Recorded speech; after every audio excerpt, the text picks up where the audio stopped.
Halo guys, kembali lagi bersama WSS Masa Bercerita. Pada tahun 2019, di negara Australia, ada sebuah kisah tragis yang dialami oleh seorang wanita tua yang terbunuh secara kejam oleh putrinya sendiri. Orang tua tersebut sangat sayang kepada putrinya, walaupun putrinya memiliki gangguan mental sejak kecil. Tetapi kasih sayang tersebut menjadi sebuah pengorbanannya terhadap sikap putrinya yang sudah di luar batas kemanusiaan. Dan mereka adalah Rita Camilleri dan Jessica Camilleri. Jadi begini ceritanya guys. Jessica Camilleri yang berusia 25 tahun tinggal di daerah St. Clair di barat Sydney, Australia. Dia tinggal bersama ibunya yang berusia 57 tahun, yaitu Rita Camilleri. Jessica adalah seorang wanita muda yang tumbuh dengan berbagai gangguan mental yang mempengaruhi perkembangan dan perilakunya sejak usia dini. Dari sejak kecil, Jessica tuh menunjukkan keterlambatan dalam kemampuan berjalan dan berbicara.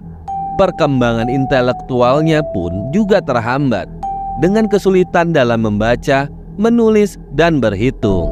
Di sekolahnya pun ia kerap menjadi korban bully karena keterbatasan tersebut, yang mengakibatkan Jessica sering bereaksi dengan kekerasan sebagai bentuk pertahanan dirinya.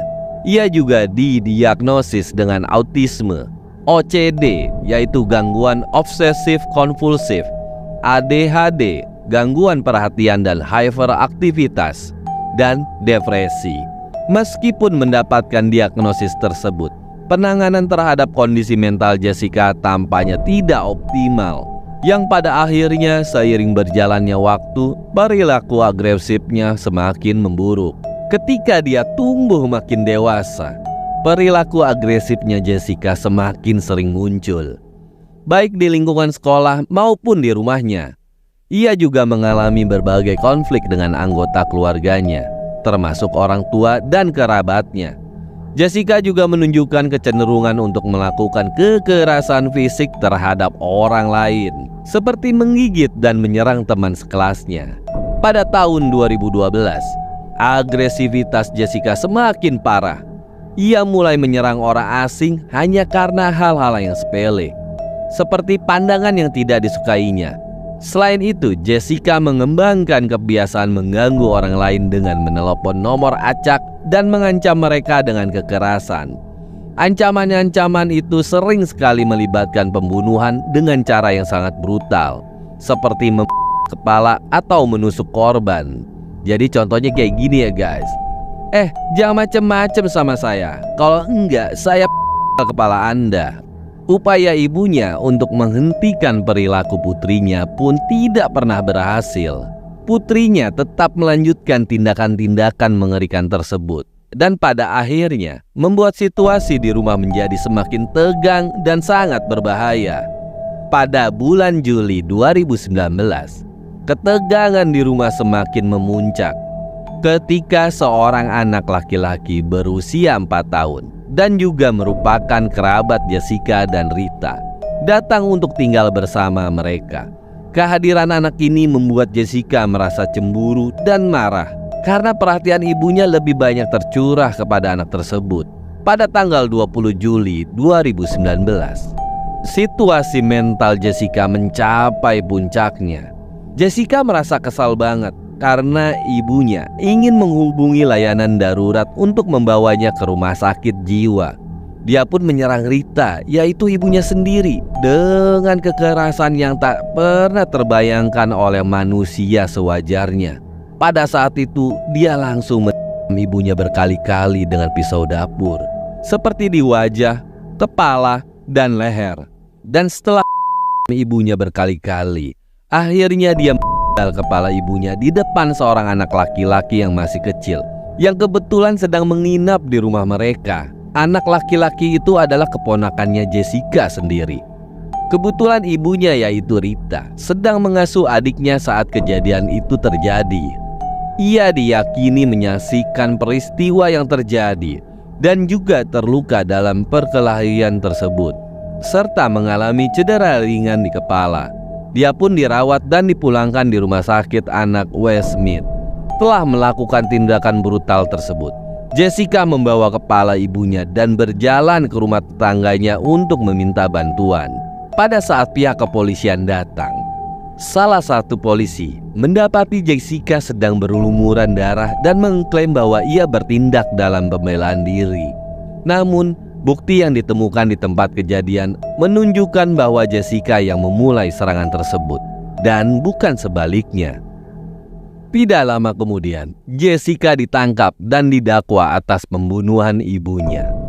Selama persidangan, tim pembela Jessica menyoroti gangguan mental yang dialami oleh kliennya, yang dianggap mempengaruhi kemampuannya untuk mengendalikan amarah dan emosi. Namun, seorang psikiater menyatakan bahwa meskipun Jessica memiliki gangguan mental, dia masih dapat kok membedakan antara yang benar dan yang salah pada saat kejadian tersebut.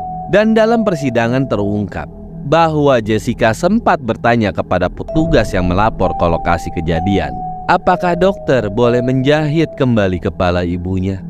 Ketika seorang petugas mengatakan kepadanya bahwa itu sepertinya agak berlebihan, Jessica kemudian bertanya lagi, jadi tidak ada yang bisa dilakukan untuk membawanya kembali? Stres ya guys. Kakak perempuan Jessica yaitu Christy Torrisi mengatakan bahwa keluarga telah berulang kali mencoba mendapatkan bantuan atas perilaku Jessica. Namun dia menolak untuk menerima perawatan apapun yang ditawarkan. Sementara itu, semakin lama Jessica mulai menunjukkan kecenderungan yang meningkat terhadap kekerasan yang tidak terkontrol. Beberapa bulan sebelum penyerangan, diketahui Jessica tuh pernah menyerang bibinya dengan menjambak rambut orang di depan umum. Dan dia juga telah didakwa melakukan beberapa kejahatan. Namun Rita, yaitu ibunya, telah melakukan intervensi semaksimal mungkin untuk mengurangi tindakan yang diambil terhadapnya. Christy juga mengatakan kepada pengadilan bahwa ibu mereka percaya bahwa dia bisa mencintai dan melindungi Jessica tanpa harus memenjarakannya atau merehabilitasinya. Meskipun ibunya sangat menyayanginya, Christy juga mengatakan bahwa Jessica membunuhnya seolah dia bukan siapa-siapa, tetapi semua karena amarahnya. Dalam wawancara dengan detektif pada malam pembunuhan, Jessica mengatakan bahwa dia bertengkar dengan ibunya tentang memasuki perawatan kesehatan mental di pusat rehabilitasi. Dia mengatakan bahwa ibunya telah mencoba menghubungi Triple Zero agar mereka dapat membawanya, dan Jessica pun menjatuhkan telepon dari tangannya. Ibunya kemudian berusaha mencari telepon lain di rumahnya. Jessica menyatakan bahwa ketika ibunya gagal menemukan telepon lain, dia pun menjadi marah dan menjambak rambutnya lalu menyeretnya ke dapur. Penuntut dalam kasus ini berpendapat bahwa kecintaannya Jessica pada film horor berkontribusi pada proses berpikir gila yang menyebabkan ibunya ditikam dan dipenggal. Pada saat penggeledahan, detektif telah menemukan 8 kopi salinan film The Texas Chainsaw Massacre dan 5 salinan film Jeepers Creepers. Klaim ini juga didukung oleh 2 psikiater yang melaporkan bahwa serangan pisau tersebut diakibatkan oleh disabilitas intelektual dan gangguan spektrum autisme dengan fiksasi yang tidak wajar pada grafis film horor. Akhirnya pada Desember 2020, Jessica Camilleri dinyatakan tidak bersalah atas pembunuhan karena adanya gangguan jiwa pada dirinya. Pembelaannya menyatakan bahwa dia mengalami gangguan substansial karena kelainan pikiran dan kehilangan kendali. Sebaliknya, dia dinyatakan bersalah atas tuduhan pembunuhan yang lebih ringan, dan dia pun dijatuhi hukuman 21 tahun 7 bulan penjara dengan kredit yang diberikan untuk masa hukumannya mulai tanggal 20 Juli 2019. Jessica akan memenuhi syarat untuk pembebasan bersyarat dalam 16 tahun 2 bulan ke depan. Meskipun demikian, Jessica tetap mencoba mengajukan banding atas hukumannya pada tahun 2022. yang hasilnya sampai saat ini masih belum diputuskan.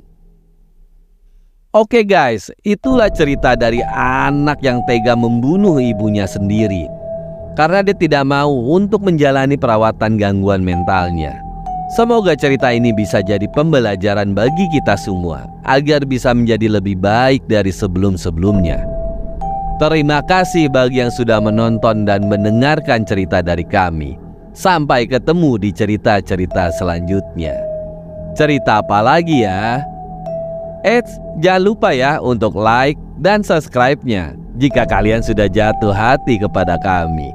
Sampai jumpa guys.